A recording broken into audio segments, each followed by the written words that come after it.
Coba bayangin deh, kamu lagi jalan kaki masuk ke area pemakaman pas malam-malam buta. Jam udah nunjukin lewat pukul 23.00. Awalnya biasa aja kan? Masih ada suara angin berdesir, masih kedengaran suara jangkrik, dan samar-samar masih kedengaran suara kendaraan lewat jalan raya nggak jauh dari situ. Tapi tiba-tiba semuanya berhenti. Angin mendadak diam total, gak ada hembusan sedikit pun. Suara jangkrik lenyap seolah ditelan bumi. Bahkan suara detak jantungmu sendiri rasanya kayak tertahan di tenggorokan. Udara yang tadinya biasa aja tiba-tiba berubah jadi sedingin es sampai menusuk ke tulang belakang. Kamu bisa lihat uap napasmu sendiri keluar. Padahal malam itu gak hujan dan gak lagi musim dingin. Bau yang aneh pun mulai tercium. Campuran bunga Kamboja yang terlalu tajam, tanah basah, dan sedikit bau besi berkarat yang bikin perut langsung mual. Di ujung jalan setapak yang cuma diterangi cahaya remang-remang, kamu lihat sesuatu yang bikin darah rasanya tuh berhenti mengalir. Ada sosok yang tingginya lebih dari 2 meter, menjulang melebihi pohon-pohon di sekitarnya. Dia pakai jubah panjang, berwarna hitam pekat, kelihatan basah dan kotor kena tanah. Ujungnya nyeret di jalan, tapi anehnya nggak ninggalin bekas apapun. Yang paling bikin bulu kuduk berdiri itu, lehernya rata, mulus, nggak ada kepala sama sekali. Tapi di tangan kanannya yang panjang dan kurus, dia menggenggam erat sebuah kepala manusia.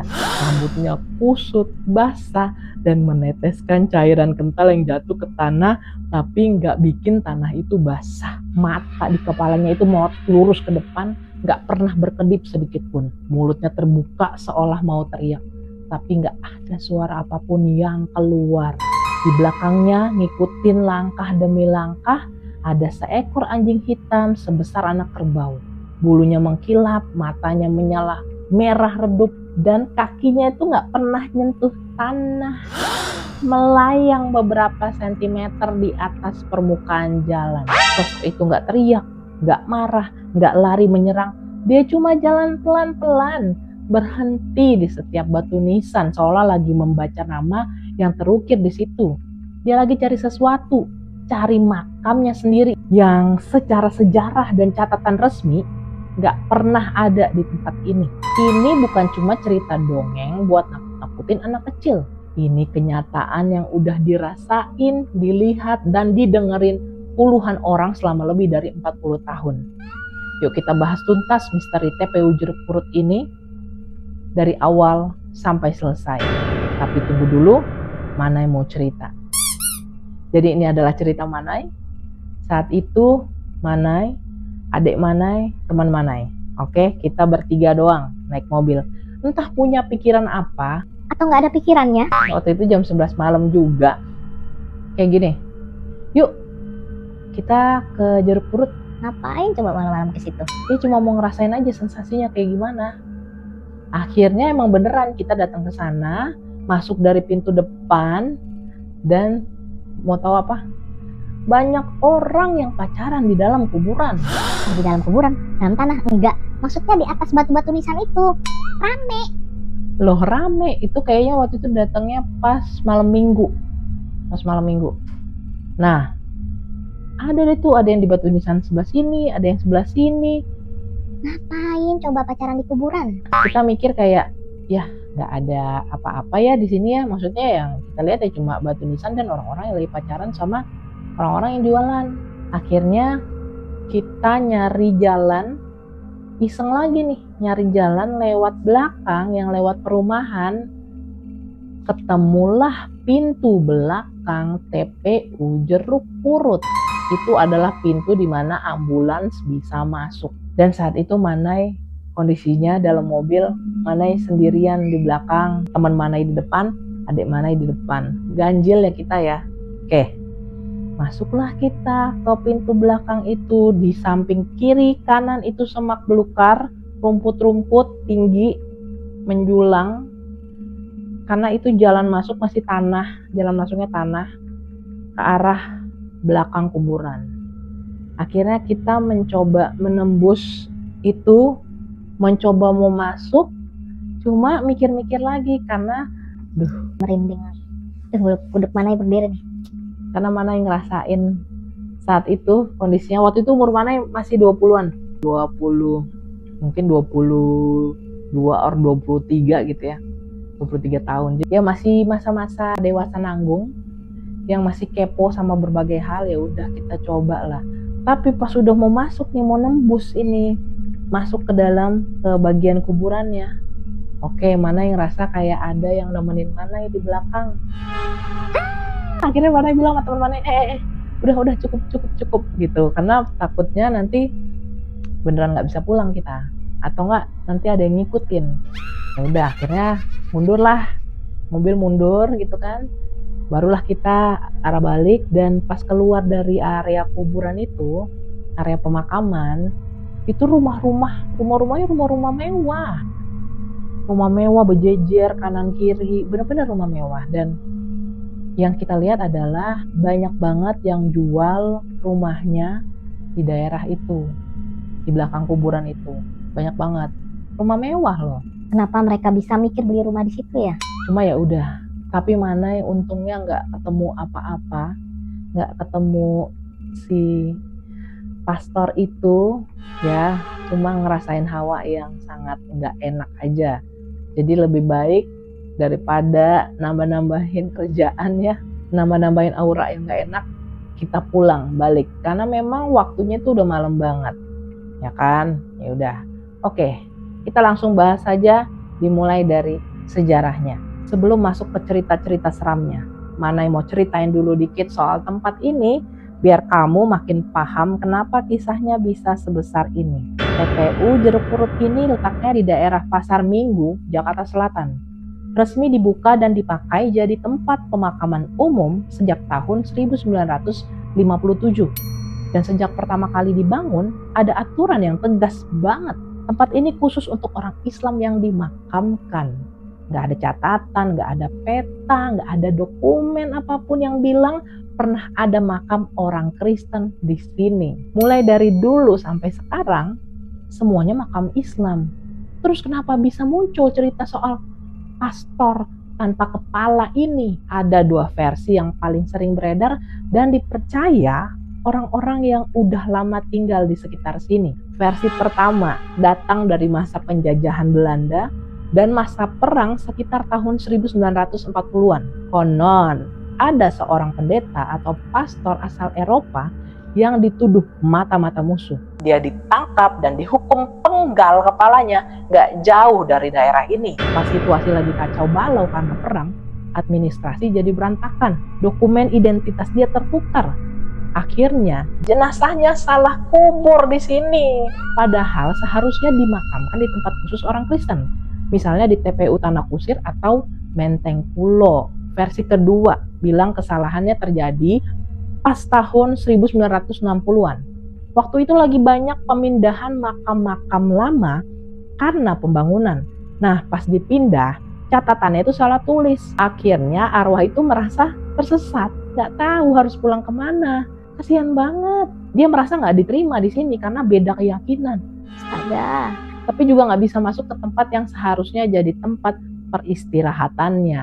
Makanya dia terus jalan mondar-mandir cari jawaban yang gak pernah ketemu. Orang-orang yang udah lama jaga tempat ini juga punya aturan gak tertulis yang selalu diingat-ingat. Katanya, sosok ini paling sering muncul pas malam Jumat Kliwon, Jumat Legi, atau malam-malam lagi hujan deras. Terus dia lebih gampang kelihatan kalau yang datang ke sini jumlahnya ganjil. Lah, kayak mana ya? 1 orang, 3 orang, 5 orang. Kalau jumlahnya genap biasanya cuma terasa dingin dan merinding aja. Jarang kelihatan wujudnya. Manay udah ngerasa merinding banget, kalau dilanjutin mungkin bakal ketemu. Nah, sekarang kita masuk ke bagian yang paling ditunggu-tunggu. Kesaksian dari orang-orang yang udah ngalamin sendiri kejadian ini. Tim Manay berhasil mengumpulkan beberapa cerita dan Manay akan ceritakan di Manay Berkisah. Cerita yang pertama datang dari Pak Sapri Saputra, bukan nama yang sebenarnya. Beliau adalah penjaga malam. Beliau bilang mulai kerja jaga makam ini pas umurnya masih 22 tahun. Waktu itu tempat ini masih jauh lebih alami, sepi banget dibanding sekarang. Pohon-pohon beringin dan kambojanya udah besar-besar dan rimbun. Jalannya tuh cuma tanah kerikil gitu, batu kerikil, dan lampu penerangannya Cuma ada 3 titik yang nyalanya redup banget. Makin suges dong ya. Malam itu kebetulan jatuh pas Jumat Kliwon, hari yang menurut orang tua ya, malam dimana sekat antara dunia kita dan dunia lain jadi paling tipis. Seperti biasa orang tua selalu nasihatinnya kayak gitu. Jam udah lewat pukul 1 lewat 1/4 malam. Aku duduk di pos jaga yang dindingnya papan kayu udah mulai lapuk. Nyalain lampu minyak dan seduh kopi biar gak ngantuk. Kacangnya jangan lupa Pak. Awalnya tenang-tenang aja. Masih ada suara jangkrik, angin berhembus pelan. Tapi tiba-tiba rasanya tuh suasana berubah total dalam hitungan detik. Angin berhenti mendadak, suara jangkrik hilang, dan udara jadi terasa berat banget buat dihirup. Suhunya turun drastis sampai aku bisa lihat uap napasku sendiri nih keluar di udara. Kaca jendela pos langsung berembun tebal, padahal nggak hujan. Bau aneh tuh langsung nyeruduk masuk ke hidung. Campuran bunga kamboja yang terlalu wangi, tanah lembab, bau besi berkarat, yang bikin perut tuh langsung mual rasanya. Itu bau darah nggak sih? Aku penasaran dong, jadi berani ngintip lewat celah papan. Dari arah gerbang belakang yang jarang orang lewatin, Yang mana yang lewatin itu? aku lihat ada sosok jalan mendekat. Tingginya bikin takjub, lebih dari 2 meter. Nyaris nyentuh dahan pohon. Jubahnya hitam panjang sampai menyapu tanah. Tapi anehnya nggak ada bekas jejak kaki yang kelihatan. Yang bikin lututku langsung lemas. Lehernya rata aja, nggak ada kepala. Tapi di tangan kanannya, dia pegang kepalanya sendiri. Rambutnya panjang, kusut, basah. Airnya netes terus ke bawah, tapi nggak bikin tanah basah. Mata di kepalanya tuh melotot lurus ke arah pos jaga, nggak berkedip sedikit pun. Mulutnya terbuka, kayak mau bicara, tapi nggak ada suara apapun yang kedengeran. Aduh, serem, kasihan, tapi tetap serem. Di belakang dia ngikutin rapat-rapat nih ada anjing hitam sebesar anak kebo gitu, bulunya mengkilap kayak dikasih minyak. Matanya memancarkan cahaya merah samar, kakinya nggak nyentuh tanah. Dia melayang pelan aja. Gile. Sosok itu berhenti persis depan pos jaga, jaraknya cuma sekitar 3 meter aja. Dia angkat dikit kepala yang dipegang itu, seolah lagi nengok ke arahku. Waktu itu rasanya aku kayak, ya langsung beku, gak bisa gerak, gak bisa teriak. Lidah tuh rasanya kaku, gak bisa digerakin. Air mata keluar sendiri tanpa disadarin. Saking ketakutannya. Selama kira-kira 5 menit yang rasanya kayak 1 jam, dia berdiri diem aja, ngebawa rasa dingin yang nusuk sampai ke tulang sumsum. Itu gimana rasanya Pak Sapi? Ke tulang sumsum segala. Terus pelan-pelan dia balik badan, jalan masuk ke dalam lagi dan hilang di balik pohon beringin paling tua di situ. Begitu dia hilang, suara udara perlahan balik normal, suara alam kedengeran lagi, dan aku baru bisa napas lega sambil jatuh, duduk lemes di lantai. Efeknya nggak cuma sampai situ aja. Seminggu penuh aku demam tinggi dan nggak ketahuan sebabnya. Ke dokter pun nggak ditemuin penyakit apa-apa. Selama sebulan, setiap aku mau tidur dan pas mata merem nih, pasti kedengeran suara bisikan halus yang diulang-ulang. Ini bukan tempatku, ini bukan tempatku. Sampai sekarang kalau lewat situ pas malam hari, bulu-bulu di leher nih pasti langsung berdiri tegak. Merinding coy. Untung Manai pulang. Kalau enggak ketemu, soalnya ganjil. Cerita yang kedua ini dari Pak Sulaiman, penggali kubur. Aku udah kerja gali kubur sejak tahun 1988. Jadi awalnya aku kira udah kebal nih sama suasana sepi dan gelap. Pikir aku tuh cuma tempat istirahat orang yang udah nggak bernyawa kan. Nggak ada yang perlu ditakutin. Tapi kejadian malam itu bikin aku berhenti kerja selama 3 hari penuh karena nggak berani masuk lagi. Waktu itu kami lagi gali lubang makam baru di bagian paling ujung pemakaman. Daerah yang jarang banget orang lewatin, bahkan pas siang hari sekalipun. Hari udah mulai gelap, kami nyalain 2 lampu minyak yang terang banget biar kelihatan nih tempat galiannya. Tiba-tiba kedua lampu itu padam bersamaan, padahal minyaknya masih penuh dan sumbunya itu juga bagus. Nggak ada yang putus. Ketika itu juga udara tuh rasanya kayak berat banget, napas jadi sesak, bau yang jauh lebih parah dari yang diceritain orang lain langsung nyeruduk. Bau anyir, kayak daging lama yang membusuk, dicampur lumpur basah. Rasanya tuh kayak pengen muntah tapi nggak bisa. MJ, Di tengah kegelapan itu aku dengar suara bisikan halus tapi jelas banget kedengeran. Datangnya tuh dari segala arah sekaligus. Di mana makamku? Kenapa aku nggak bisa pulang? Suaranya berat, kayak orang lagi bicara dalam gua yang dalam banget gitu. Aku coba nih meraba tanah di sekitar pakai tangan. Jari-jariku tuh nyentuh sesuatu yang aneh. Ada jejak kaki yang tercetak jelas, panjangnya tuh kira-kira 40 cm. Jauh lebih besar dari kaki orang dewasa biasa. Jejak itu dalam, tapi cuma ada sampai dekat tembok pembatas pemakaman. Terus berhenti begitu aja. Nggak ada jejak lagi di seberang tembok. Seolah pemilik kakinya itu tiba-tiba melayang naik ke udara. Iu, Pas aku nyalain korek api buat lihat lebih jelas, jantungku tuh rasanya mau copot. Sekop besi yang tadi aku pegang dan pakai buat gali tanah tuh, sekarang bengkoknya melengkung kayak terbuat dari plastik, kayak plastik lunak gitu. Kayak bengkok banget gitu. Padahal kan besinya tebal, kuat. Gak mungkin bisa bengkok cuma dipakai buat gali tanah biasa. Teman kerja aku yang ada di sebelah langsung pingsan, jatuh ke tanah. Kami baru bisa keluar dari situ dengan selamat setelah terus baca-baca doa perlindungan berulang-ulang kali sambil jalan mundur pelan.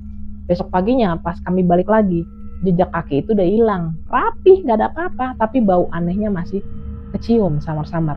Sejak kejadian itu, aku gak pernah lagi berani gali kubur sendirian di daerah ujung itu. Dan setiap lihat alat yang bengkok, ingatan malam itu langsung terlintas di kepala. Cerita yang ketiga ini dari Pak Jaka, pernah jadi tukang beca. Aku udah narik beca lebih dari 20 tahun, biasa antar penumpang kemana aja. Siang, malam. Malam itu hujan rintik-rintik, jam udah lewat jam 10 malam katanya. Di pinggir jalan besar, gak jauh dari pintu masuk Jeruk Purut, ada seorang wanita pakai baju putih panjang melambaikan tangan minta diantar. wadaw, nggak mikir Pak deh, itu siapa? Wajahnya pucat banget tapi suaranya halus dan sopan pas bilang mau masuk ke dalam kompleks pemakaman. Awalnya ya ragu lah, tapi dia langsung bayar di muka nih, bayar di depan. Pakai uang kertas yang kelihatan baru dan rapi. Waktu aku pegang uangnya, rasanya aneh banget. Dingin banget, kayak lagi pegang es batu. Tapi aku pikir mungkin karena dia kedinginan, jadi ya aku terima aja. Aku kayu beca masuk ke dalam. Semakin ke dalam, jalannya makin sepi, makin gelap. Tiba-tiba beca yang aku kayu itu terasa beratnya luar biasa. Seolah-olah ada 5 orang dewasa naik sekaligus. Padahal kan cuma ada dia seorang. Lampu-lampu jalan yang jarang banget itu mati satu persatu ngikutin arah jalannya kami. Aku udah ngerasa gak enak. Udah aneh rasanya. Ya terus aku berani nengok nih. Aku nanya, Mbak kedinginan atau enggak? Tapi pas aku lihat, pas aku nengok, loh kok gak ada siapa-siapa, kosong. Tapi anehnya rasa berat itu masih ada, masih jelas berat. Aku langsung berhenti kayu dan turun, dah lutut udah gemeteran. Waktu aku lihat tempat aku berhenti, ternyata bukan jalan tanah biasa, tapi tepat di depan sebuah batu nisan tua yang di atasnya terukir angka tahun 1927. Kan, gemeteran. Terus aku ngelihat uang tadi tuh yang aku dikasih di depan di muka tuh cuma selembar daun Kamboja aja yang udah kering, udah busuk. Astaga, Warnanya kecoklatan dan remuk aja kalau dipegang. Udah gak pikir panjang lagi, langsung lari terbirit-birit tinggalin beca di situ, udah bodo amat. Baru berani ambil beca pas besok harinya. Pas matahari udah terbit, udah terang. Sejak malam itu aku gak pernah lagi mau terima penumpang yang minta diantar masuk ke area makam pas hari udah gelap. Pengalaman itu cukup bikin aku ingat seumur hidup. Dan ini cerita yang keempat, ini cerita teman-temannya Manai dari tim wartawan. Mereka cerita, kami datang ke sini bukan cuma buat cari sensasi, tapi beneran buat bikin laporan penelitian dan liputan berita. Kami bawa peralatan lengkap, alat ukur suhu udara, detektor medan listrik, perekam suara yang kualitasnya tinggi, dan kamera yang bisa lihat di kegelapan.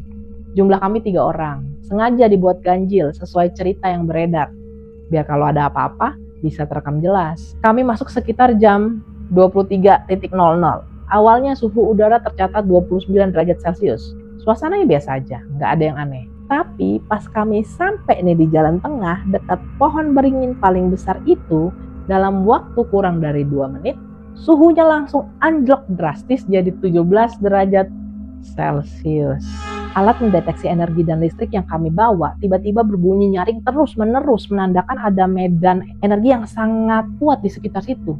Padahal kami periksa berkali-kali, nggak ada kabel listrik, nggak ada tiang listrik, nggak ada sumber arus apapun di daerah itu, di area itu tuh nggak ada. Pas kami lihat layar kamera nih, kaget setengah mati. Di layar terlihat jelas ada sosok tubuh manusia yang tinggi besar, pakai jubah gelap, jalan pelan masuk ke dalam. Tapi di bagian leher atas cuma terlihat ruang kosong dan gelap gulita. Nggak ada bentuk kepala sama sekali. Waktu kami lihat langsung pakai mata telanjang yang kelihatan cuma pohon dan kegelapan biasa. Besok paginya, pas kami putar rekaman suaranya, kami merinding lagi. Kedengeran jelas ada suara laki-laki berat, terputus-putus, seolah bicara dari jarak yang sangat jauh. Salah tempat. Ini bukan milikku. Pintunya tertutup. Tolong tunjukkan jalan pulang. Suaranya nggak keras, tapi kedengerannya jelas banget dan bikin telinga masnya tuh ngilu. Teknisi kami yang udah 20 tahun kerja di bidang ini bilang baru kali ini dia lihat data yang sulit banget dijelasin pakai ilmu fisika biasa. Salah satu anggota tim kami juga tiba-tiba merasa sesak napas dan jantung berdebar gak karuan. Baru sembuh normal setelah kami jalan keluar sampai jarak sekitar 500 meter dari area pemakaman. Cerita dari Bu Siva, penduduk sekitar. Dia cerita, aku udah tinggal di rumah ini persis di sebelah tembok utara TPU Jeruk Purut selama lebih dari 22 tahun. Anak-anakku lahir dan besar di sini, jadi aku udah hafal banget nih perubahan suasana di tempat ini, malam maupun siang. Jangan-jangan itu ibu yang punya salah satu rumah yang mana lewatin itu kali ya. Kalau malam itu angin tiba-tiba berhenti dan udara terasa dingin banget, padahal nggak hujan. Aku udah tahu tandanya apa. Itu tandanya dia lagi jalan. Sering banget aku lihat dari balik jendela kamarku, dari jarak sekitar 100 meter, sosok tinggi berjubah hitam itu jalan pelan menuju tembok pembatas di sebelah utara. Arah itu menuju ke TPU Tanah Kusir, tempat yang konon katanya seharusnya jadi tempat dia dikuburkan. Dia bakal berdiri diam di depan tembok itu selama 3-10 menit. Kadang dia angkat kepalanya yang dia pegang itu seolah lagi lihat ke seberang tembok. Terus dia coba melangkah maju, tapi rasanya kayak nabrak dinding yang gak kelihatan. Dia bakal mundur dikit, lalu dia muter badan pelan-pelan dan jalan balik masuk ke dalam makam lagi dengan langkah yang kelihatan berat dan lelah banget. Satu sisi kasihan, satu sisi yang lain serem. Dia gak pernah datang ke rumah, gak pernah ganggu siapapun, tapi rasanya ada kesedihan yang besar banget keluar dari tubuhnya sampai terasa tuh kayak menyentuh hati orang yang lihat. Jadi aku tuh ngerasa tersentuh banget liatnya, sampai sedih banget. Pernah suatu malam pagar rumahku tuh gak tertutup rapat. Aku ngeliat dia nih lebih dekat nih. Wajah di kepala yang dia pegang itu gak kelihatan marah atau jahat, malah kelihatan sedih dan bingung. Seolah tuh dia tahu persis di mana rumahnya yang sebenarnya. Tapi ada sesuatu yang menghalangi dia buat sampai ke sana selamanya. Aku sering berdoa dalam hati, semoga dia cepat dapat ketenangan. Sampai sekarang kalau malam terasa tuh terlalu sunyi dan dingin, aku tahu dia lagi jalan lagi. Terus cari jawaban yang mungkin cuma alam baka yang bisa kasih tahu dia. Nah teman Manai, setelah dengerin kelima cerita tadi, pasti kamu bertanya-tanya, beneran ada atau cuma sugesti? Yuk kita bahas dari berbagai sisi biar makin jelas. Fakta yang bisa diperiksa.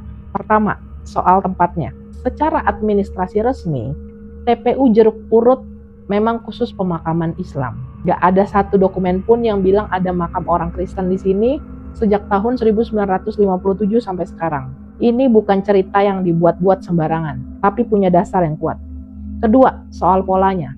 Kalau kita kumpulin semua kesaksian dari tahun 1980-an sampai sekarang, deskripsinya hampir sama persis. Sosoknya tinggi, pakai jubah hitam, bawa kepala sendiri, ditemani anjing besar, munculnya pas hari-hari tertentu dan gak pernah menyakiti orang. Konsistensi ini bikin ceritanya nggak gampang dianggap cuma omong kosong. Kita lihat lagi pandangan dari berbagai sisi. Dari sisi sejarah, masuk akal banget. Masa perang dan awal kemerdekaan itu waktunya kacau. Banyak administrasi yang berantakan. Bisa jadi benar ada kesalahan catatan dan penempatan jenazah yang lama-kelamaan tumbuh jadi cerita yang terus hidup sampai sekarang. Dari sisi ilmu pengetahuan ada yang bilang ini cuma sugesti. Suasana gelap, sepi, bau khas makam bisa bikin otak kita membayangkan hal-hal yang gak ada. Atau perubahan suhu dan suara aneh itu efek dari kondisi tanah dan medan alam sekitar.